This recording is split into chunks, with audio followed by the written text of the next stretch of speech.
Uyu munsi ngiye kwasonera filime y'Amerika yasohotse mu 2015 yitwa The Sand. Murakaza neza kuri Waruzko Fact. Dutangira batwereka abasore n'inkumi bari kwirira ubuzima ku mazi. Maze umusore umwe bita Mico asaba groupe yose kuba amatelefone yabo kugira ngo atajye bafotora akazapostinga kuri internet. Muri ako kanya bahita batwereka n'abandi basore babiri bazana uruntu bakuye ku mazi rumeze nk'igi ry'igikoko batazi.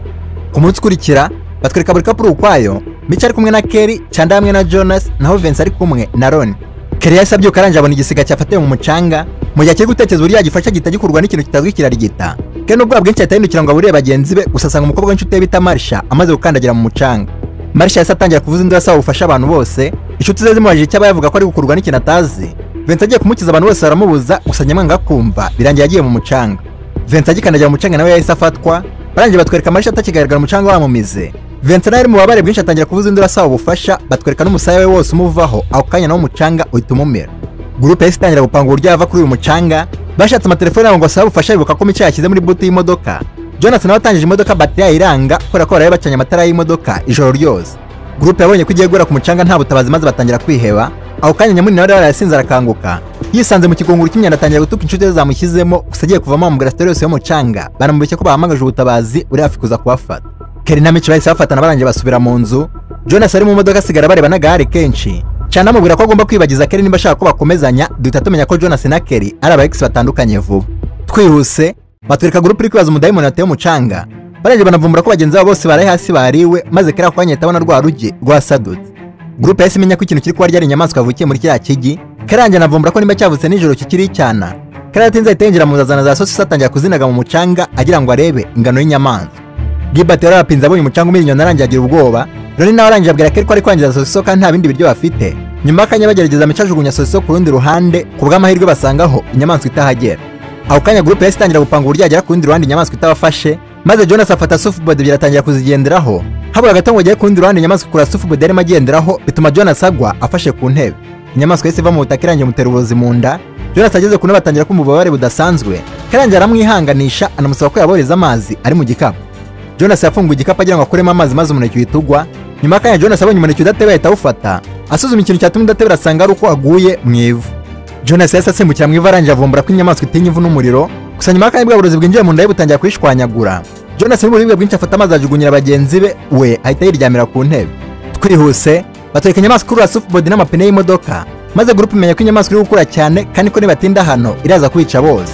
Ronnie yahise agira igitekerezo cy'uburyo yazana telefone maze ajya inyuma y'imodoka bamufashe, gusa muri ako kanya yaza imodoka yihuta ivuza amahoni y'umusekirite.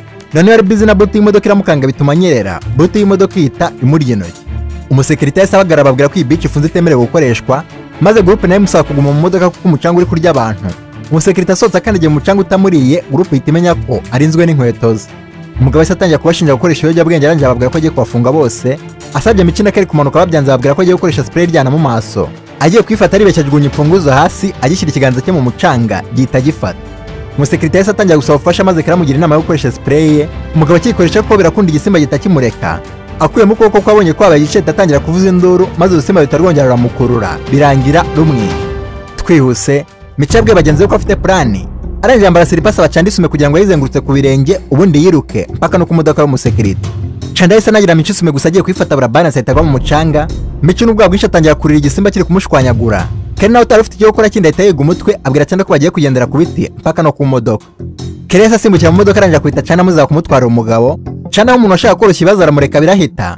Bombi barangije bafasha Ronnie kuvana intoki ze muri buti y'imodoka bahita banatangira kwambukira ku biti. Chanda yabanje kwambuka amahoro ageze kuri Jonas, Kelly nawe azamukurikiye. Hagezweho Ronnie ngo yambuka kurwa n'igisimba cyari kiri guhumurwa n'amaraso y'urutoki rwe. Kelly agerageje kumurwana na spray biranga birangira Ronnie apfuye. Nyuma batwereka Chanda yambara ibyenda ku maguru arangije ariruka mpaka no ku modoka. Gilbert yarapfiriye mu kigunguru kubera ukuntu cyamukatagoye atangira kwishima, gusa nyuma akanya amaraso yakuru urusimba ruhita rumwica. Chanda wari hejuru y'imodoka ruhita rumwataka runyeganyeza imodoka mpaka Chanda aguye igihumure. Muri iryo joro batwereka Chanda yari uryamye umunsi wose akanguka, arangije ambura akato k'ubutabazi ariko Kelly na Jonas bambukiraho gusa batarinjira mu modoka. Kelly ahita yatakwa n'urusimba rumubuza kwinjira. Kelly yahise yurira hejuru y'imodoka arangije abona esanse ahita yanyanyagiza ahantu hose. Kelly wari amaze kumenya ko urusimba rutinyumura ahita rushumika ahungira mu modoka. Nyuma akanya ibintu bimaze gutuza abakobwa bavumbura ko umugabo bapfaga yapfuye. Ku munsi ukurikira batwereka umugabo azakomanga ku idirishya ry'imodoka. Kelly na Chanda basohotse basanga urunyamaswa rwagiye, bahita bafatana baragenda. Barangije batwerekana rwa runyamaswa ruri mu mazi ruri kwerekeza ahandi hantu.